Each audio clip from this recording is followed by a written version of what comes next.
à toutes et à tous et merci de nous retrouver pour votre revue de presse.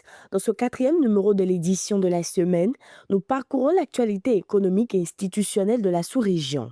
Selon l'économiste du Bénin ce jeudi, la politique monétaire de l'Union amorce un nouvel ajustement. Réuni le 4 mars 2026 à Dakar, le comité de politique monétaire de la Banque centrale des États de l'Afrique de l'Ouest a décidé d'abaisser ses taux directeurs de 25 points de base à compter du 16 mars. Le principal taux passe de 3,25% à 3% et celui du guichet de prêt marginal de 5,25% à 5%, tandis que le coefficient des réserves obligatoires reste fixé à 3%.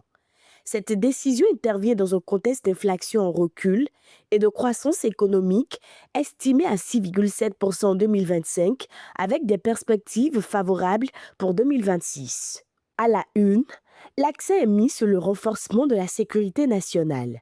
Au Conseil des ministres du 4 mars 2026, le gouvernement du Bénin a validé la mise en place d'un système de vidéoprotection dans 5 villes et aux frontières sensibles du pays.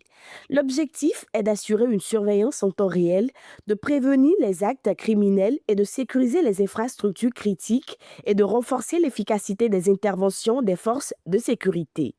Le projet prévoit un déploiement progressif avec des retombées attendues notamment en matière de vidéo-verbalisation, de gestion des risques et de contrôle des flux transfrontaliers.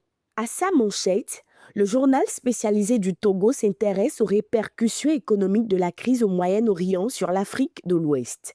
Le 3 mars 2026 à Ouagadougou, la Commission de l'Union économique et monétaire ouest-africaine a tenu une réunion d'urgence consacrée aux conséquences de la guerre déclenchée le 28 février au Moyen-Orient.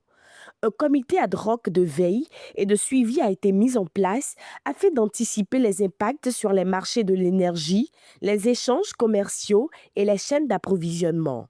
La communauté économique des États de l'Afrique de l'Ouest a pour sa part exprimé sa préoccupation et appelé à un apaisement pour préserver la stabilité internationale. L'économiste du Togo clôture cette revue en soulignant la dynamique de collaboration entre le gouvernement togolais et le groupe de la Banque mondiale.